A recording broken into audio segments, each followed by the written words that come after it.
Morning students, business studies की class. और आज हम चैप्टर स्टार्ट करेंगे, chapter number first. Last class में हमने डिस्कस किया था सिलेबस। सिलेबस क्या है, कितने चैप्टर्स हैं और कौन से चैप्टर में क्या पढ़ना है हमें। तो आज बेटा हम पार्ट फर्स्ट का और आज चैप्टर नंबर फर्स्ट स्टार्ट करेंगे, व्यवसाय की प्रकृति एवं उद्देश्य।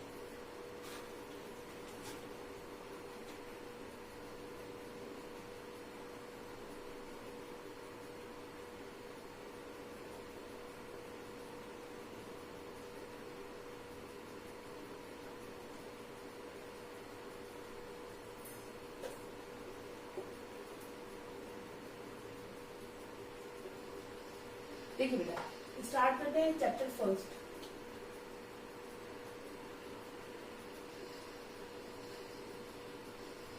अध्याय 1। अध्याय का नाम क्या है?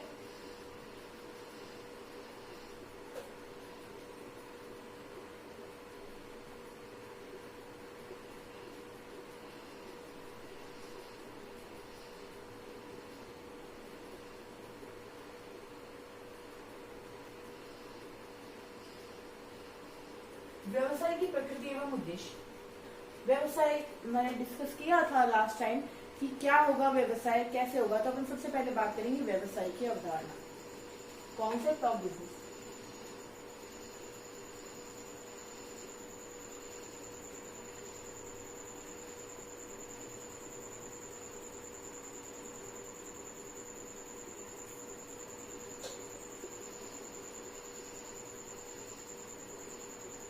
व्यवसाय की अवधारणा।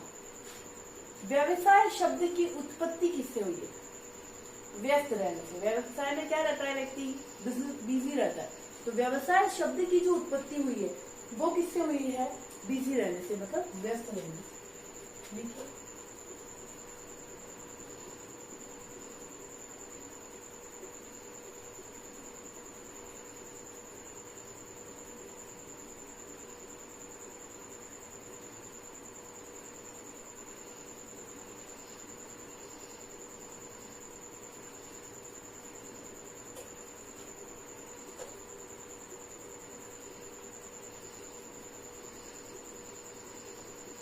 किससे हुई है? व्यस्त रहने से हुई है। अतः व्यवसाय का अर्थ क्या होता है? व्यस्त रहना।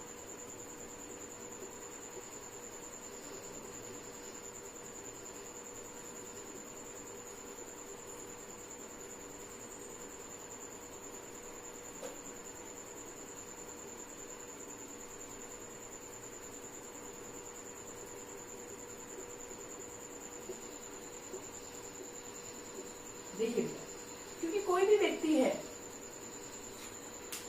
वो क्या करता है बिजनेस में? भाई बिजी रहेगा। बिजी रहेगा तो ही क्या करेगा? वो प्रॉफिट अर्न करेगा। कोई भी ऐसी क्रिया जो लाभार्जन के उद्देश्य से की जाती है वो किसके अंतर्गत आती है? व्यवसाय के अंतर्गत आती है। मतलब ऐसा कोई भी काम जो प्रॉफिट अर्न करने के लिए किया जाता है वो क्या कहलाता है? बिजनेस कहलाता है। ये क्रियाएं कई प्रकार की हो सकती हैं, कोई भी टाइप हो सकता है। ये जो क्रियाएं की जाती है वो क्यों की जाती हैं? ग्राहक को, उपभोक्ता को संतुष्टि प्रदान करने के उद्देश्य से की जाती है। समझ आया? नहीं समझ आया? बिजनेस क्या है उसकी हम कॉन्सेप्ट पढ़ रहे हैं। व्यवसाय का अवधारणा क्या है? तो व्यवसाय की जो अवधारणा है बेटा, उसमें हम बात करें तो व्यवसाय शब्द की जो उत्पत्ति है वो किससे हुई है? बिजी रहने से हुई है। मतलब इसका मतलब होता है व्यस्त रहना। ठीक है। व्यवसाय के अंतर्गत जो भी क्रियाएं की जाती है वो किस उद्देश्य से की जाती हैं? लाभार्जन के उद्देश्य से, मतलब प्रॉफिट अर्न करने के लिए। आप कोई भी बिजनेस स्टार्ट कर रहे हो बेटा, चाहे वो XYZ कुछ भी हो, वो आप क्यों करोगे? बेटा प्रॉफिट अर्न करने के लिए तो करेंगे। तो जो प्रॉफिट अर्न करने के लिए जो भी हम प्रोसेस करते हैं उसे हम बिजनेस ही कहेंगे। ठीक है। चाहे वो आप घर बैठे करें बिजनेस, या फिर आप कोई शॉप या फिर कोई फैक्ट्री या कैसे भी करें, बिजनेस तो बिजनेस होता है। क्यों किया जा रहा है बेटा? प्रॉफिट अर्न करने की पर्पज से कर रहे हैं। ठीक है। तो ये होता है व्यवसाय शब्द की उत्पत्ति व्यस्त रहने से हुई है। तो व्यवसाय का अर्थ होता है व्यस्त रहना। सामान्यतः व्यवसाय का अर्थ ऐसे किसी भी धंधे से है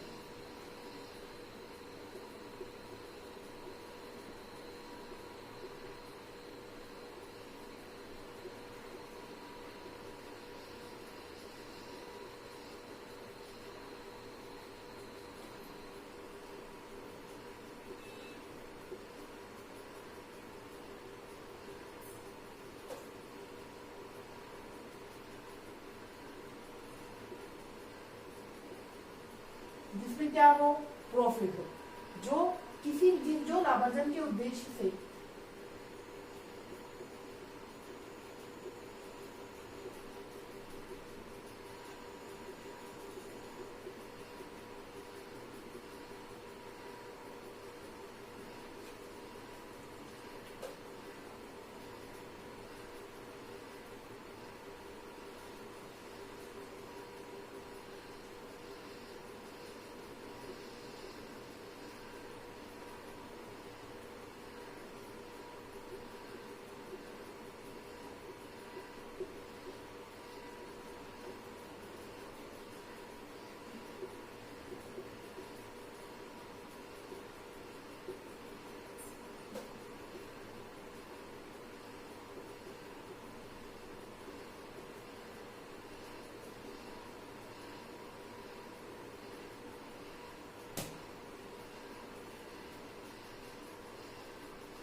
बहुत प्रकार की होती है, जो वस्तु उत्पादन के लिए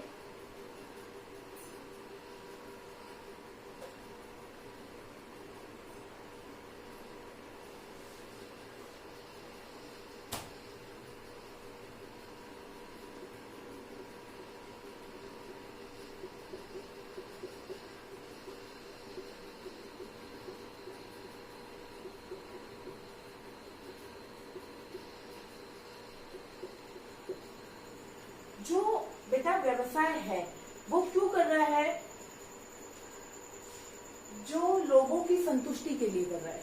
क्या कर रहा है, क्रय कर रहा है के लिए, क्रय, विक्रय, विनिमय, ये सब किसके अंदर आ जाता है बेटा, व्यवसाय के अंतर्गत आ जाता है।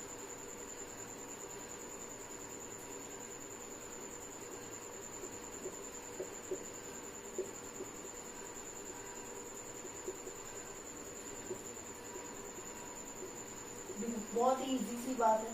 व्यवसाय क्या है, तो व्यवसाय का अर्थ होता है बेटा व्यस्त रहने से, मतलब बिजी रहने से। ठीक है, व्यवसाय शब्द का अर्थ ही क्या हो गया, बिजी रहने से। ठीक है, व्यवसाय क्या है, तो व्यवसाय क्या है, लाभार्जन मतलब प्रॉफिट अर्न करने के उद्देश्य से जो भी क्रियाएं की जाती है वो सब किसमें शामिल की जाती है, व्यवसाय में शामिल की जाती है।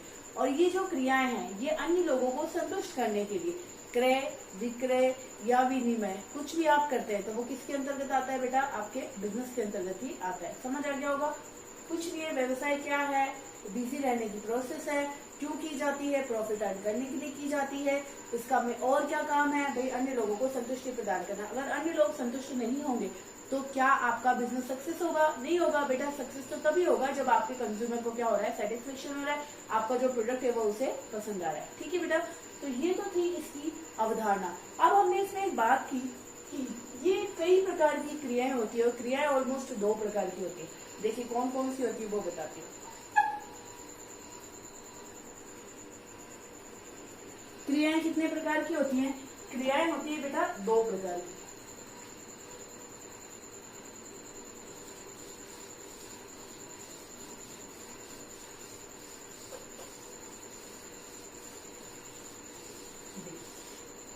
मनुष्य अपनी आवश्यकताओं की संतुष्टि के लिए जो क्रिया करता है वो 2 प्रकार की होती है। कौन कौन सी, फर्स्ट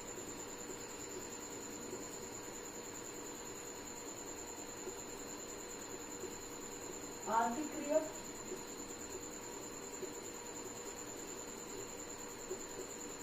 अनार्थिक क्रिया। अब देखो बेटा इसको समझो। आर्थिक क्रिया क्या होती है, आर्थिक क्रियाएं वे क्रियाएं होती हैं जो करने के बाद क्या मिलता है, मनी, पैसा मिलता है।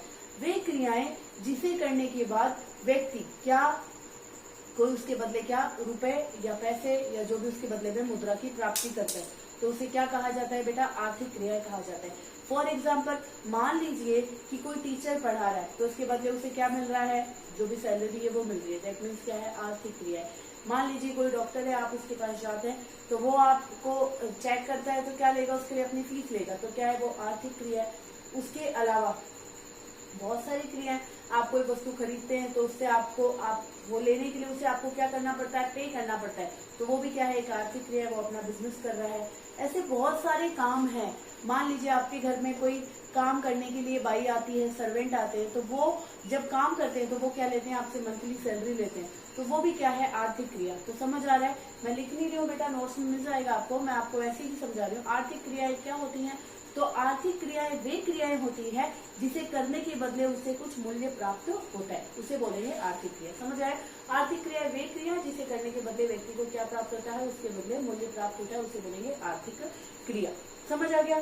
तो इसके अंदर एग्जाम्पल दे सकते हैं अपन, डॉक्टर पेशेंट को देखने के लिए फीस लेता है, आर्थिक क्रियाओं में अगर टीचर पढ़ाने के लिए भी फीस सैलरी लेते हैं, तो वो क्या होगा, आपकी आर्थिक क्रिया। मतलब जो भी रिलेटेड टू मनी, जो काम करने के बाद उसे क्या मिल रहा है, पैसा मिल रहा है, तो उसे क्या कहेंगे, आर्थिक क्रिया कहेंगे। समझ आ गया बेटा। अब इसके अपोजिट हम बात करें, अनार्थिक क्रिया। अब आर्थिक समझ आ गया तो अनार्थिक भी समझ आ जाएगा। अनार्थिक क्रियाएं बेटा वे क्रियाएं होती हैं जिसको करने के बदले, अनार्थिक क्रियाएं वे क्रियाएं होती है जिसे करने के बदले उसे कुछ भी मूल्य प्राप्त नहीं होता है। तो अब आप सोचिए ऐसी कौन सी क्रिया होती है जिसके लिए आपको मूल्य प्राप्त नहीं होता है।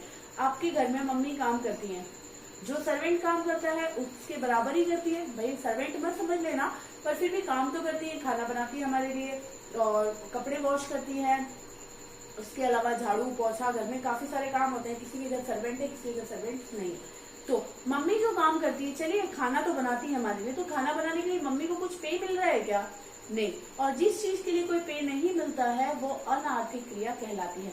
मान लीजिए आपने किसी को कोई गिफ्ट दे दिया प्यार से, या फिर अपनी कोई दोस्ती है, फ्रेंडशिप है, या अपने आप भाई को बहन को किसी को भी कोई गिफ्ट कर दिया, तो उसके बदले उसे कुछ चुकाना पड़ा क्या, नहीं चुकाना पड़ा, तो वो क्या है, वो आर्थिक क्रिया नहीं है। कोई स्नेहवश, कोई प्यारवश अगर कोई काम कर दिया गया है, अब जैसे मम्मी है तो वो क्यों करती है, अपने भाई वो हमसे प्यार करती है तभी तो वो हमारे लिए इतना अच्छा अच्छा खाना बनाती है, तो वही चीजें है बेटा कि उसके बदले उन्हें कुछ मिलने वाला थोड़ी है। तो वो जो क्रियाएं है वो कौन सी कहलाती है, अनार्थिक क्रिया कहलाती है। समझ आया बेटा। तो मैंने इसमें जो अपन ने अवधारणा डिस्कस की थी उसमें डिस्कस किया था कि क्रियाएं होती है, तो क्रियाएं दो होती है, ऑलमोस्ट मोस्टली जो होती है वो दो होती है, एक होती है आर्थिक क्रिया और दूसरी होती है अनार्थिक क्रिया। तो आर्थिक क्रियाएं वे जिसके बदले कोई मूल्य प्राप्त होता है, मूल्य चुकाना पड़ता है, और अनार्थिक क्रियाएं वे जिसके लिए ना तो कोई मूल्य हमें प्राप्त होता है ना ही कोई चुकाना पड़ता है, तो उसे बोलेंगे अनार्थिक क्रिया। समझ आ गया बेटा। तो आर्थिक और अनार्थिक क्रियाएं समझ आ गई। उसके बाद हम बात करेंगे कि व्यवसायिक क्रियाओं की विशेषता क्या है। जो चैप्टर का नाम था कैरेक्टरिस्टिक्स ऑफ बिजनेस। आर्थिक अनार्थिक समझ आ गया बेटा, और ये भी समझ आ गया कि बिजनेस क्या होता है, जो भी लाभ अर्जन के उद्देश्य से किया जाता है, इसमें बहुत सारी क्रियाएं आती हैं। ये जो भी क्रियाएं की जाती हैं वो एक ही पर्पज रहता है, लाभ अर्जन और जो व्यक्ति है उसके लिए संतुष्टि प्रदान करना। अब देखिए हम बात करते हैं व्यवसाय की विशेषताएं।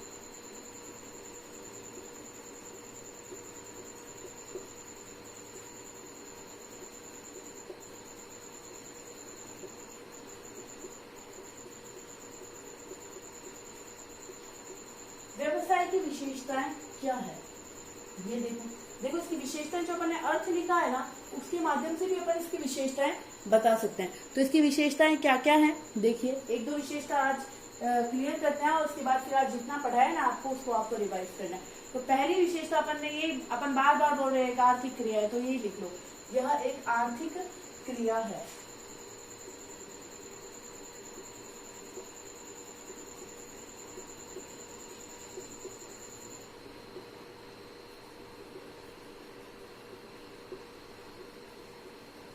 क्या लिखिए इसमें,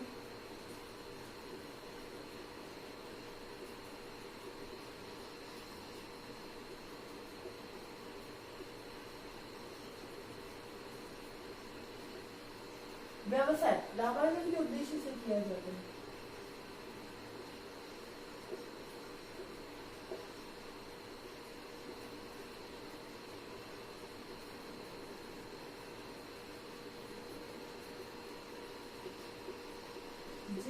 क्रिया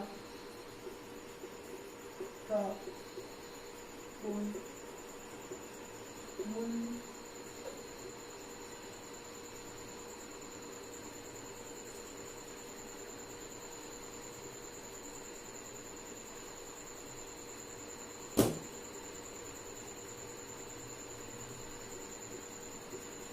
प्राप्त नहीं होता है,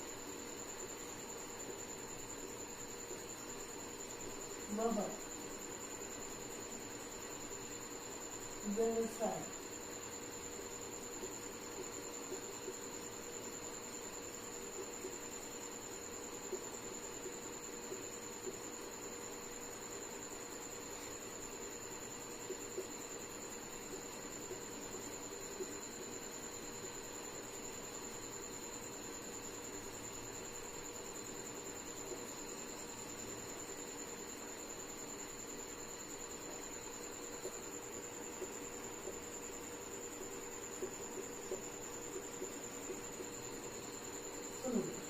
ये एक आर्थिक क्रिया है। क्या? व्यवसाय। व्यवसाय आर्थिक क्रिया क्यों है बेटा? क्योंकि लाभ कमाने के लिए किया है बेटा, हमने पहले भी डिस्कस किया है।